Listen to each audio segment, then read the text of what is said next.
Noong panahon ng pananakop ng Espanya, maraming Pilipino ang hindi pantay ang pagtrato. Tatlong pari ang tumayo para sa katarungan, sina Mariano Gomez, Jose Burgos, at Jacinto Zamora, o mas kilala bilang Gombursa. Sino nga ba sila? Ano ang kanilang ipinaglaban? Mabubuting pari sila. Ipinaglaban nila ang karapatan ng mga bawat paring Pilipino at ng mga taong inapi ng Espanyol. Ngunit dahil doon, tinuring pa rin silang kalaban ng gobyerno. Paano naging biktima ng maling paratang ang Gumbursa? Noong 1872, nagkaroon ng pag-aalsa sa Cavite. Sinisi ng gobyernong Espanyol ang Gombursa kahit wala silang kasalanan. Pinatawan sila ng parusang kamatayan.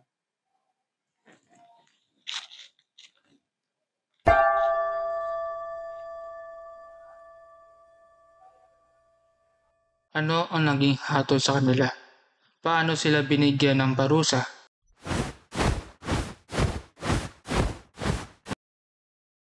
Huwag niyo po silang patayin.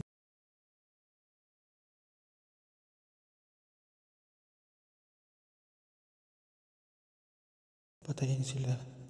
Patayin sila.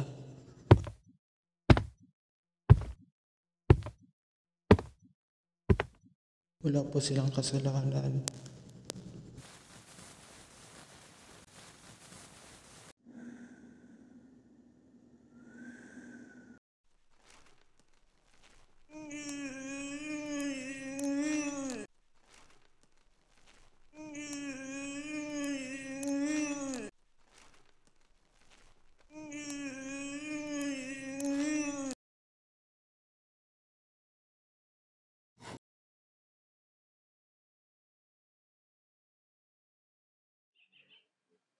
Noong Pebrero 17, 1872, isa-isang binitay si Gumbursa sa harap ng maraming tao.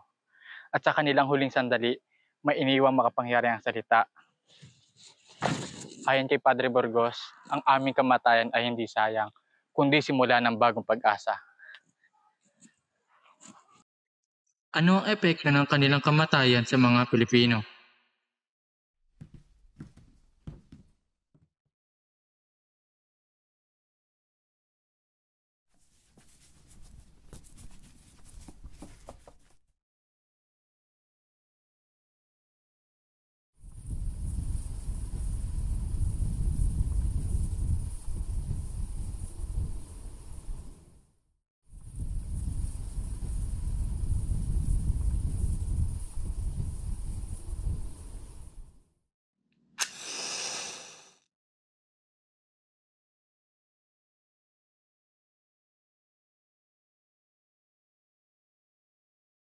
Galayan!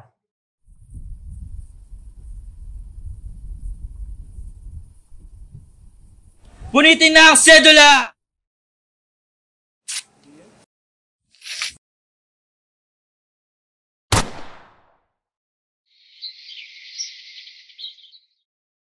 Ang sakripisyo ng Gombursa ay hindi nasayang sa wala. Ang batang Jose Rizal ay lumaki na inspirasyon ang Gombursa. Dahil sa kanila, nabuhay ang diwa ng himagsikan at lumaban ang bayan para sa kalayaan. Ano ang aral na may tuturo ng Gumbursa sa ating henerasyon? Ang Gumbursa ay hindi lang bahagi ng ating nakaraan. Ang kanilang buhay ay alay sa atin. Huwag natin sayangin, huwag natin kalimutan ang kalayaang kanilang ipinaglaban.